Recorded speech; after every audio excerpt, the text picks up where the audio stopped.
Hey guys, Blake here with another video, and today I noticed my Betta Imbellis had fry, so I thought I'd let you know all about how to care for and breed Betta Imbellis today. Let's jump straight into the video.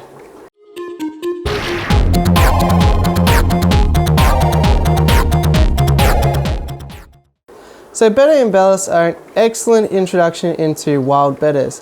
They breed in a similar way to domestic bettas, so if you've kept and bred domestic Betta splendens, I think it's a great step up from that point. Betta Imbellis are also known as the peaceful betta, but I've found that this works mainly in groups. If you have a pair like I do, you still want to be able to separate them at certain times, which we'll discuss later in this video. Betta Imbellis have an awesome coloration with red finish, a metallic green-blue body to them, and I just think they are really stunning and just as much coloration and beauty as the domestic bettas, which have been line bred for that trait. So to pull something out of nature that looks like this is absolutely amazing, and they're definitely a fantastic first option as a wild betta. Betta Imbellis come from Thailand, Sumatra and Malaysia.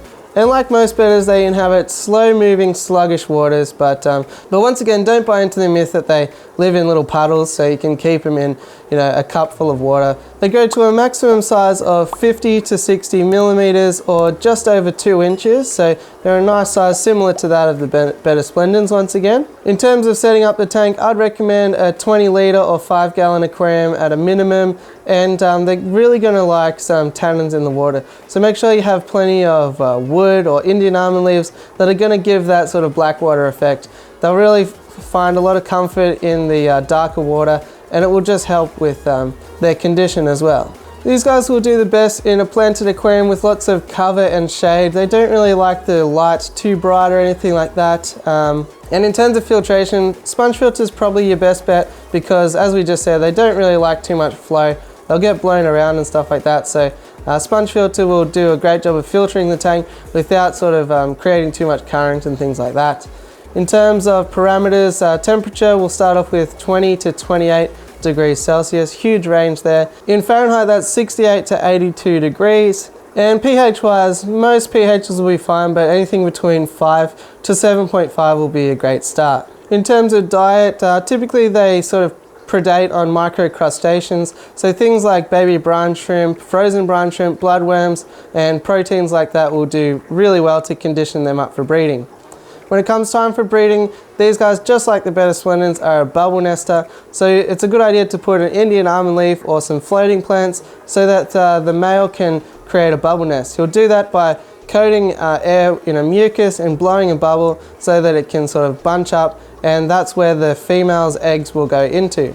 To get them ready for spawning, there's basically 2 ways you can do it. You can either put the female inside a breeder box or something that's going to allow them to see each other until the male creates his bubble nest and the female conditions her up and fills up full of eggs.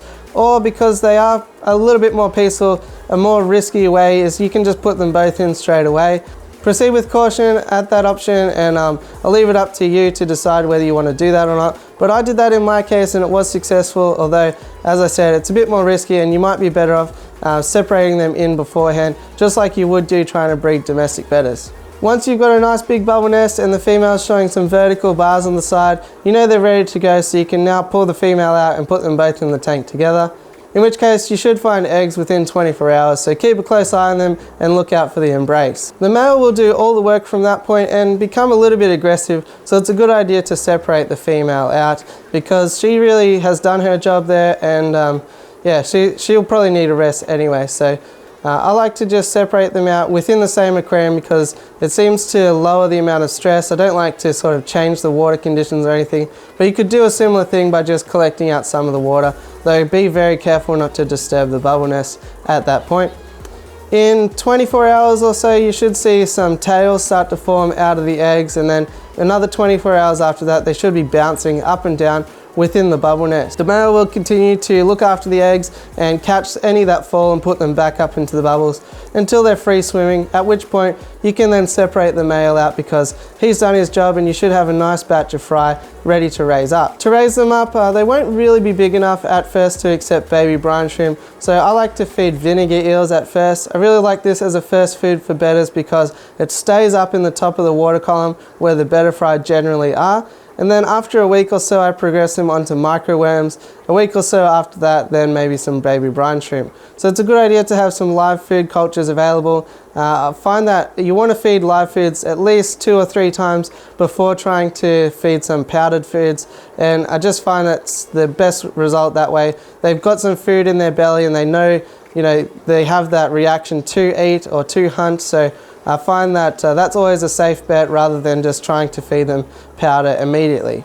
Overall, a really, really stunning introduction into the wild betta sphere, and one that you can find yourself really falling down the wormhole into. I really enjoy keeping my Betta Imbellis, and I find them to be a really hardy, beginner-friendly fish, and one that's easy to breed. So hopefully you like this little how-to guide. If you did, it always helps me out to hit like, hit subscribe, and all that fun stuff. If you have any questions, be sure to drop them down below. Other than that, hopefully you enjoyed this video and I'll catch you on the next one. Thanks for watching. Have a great day.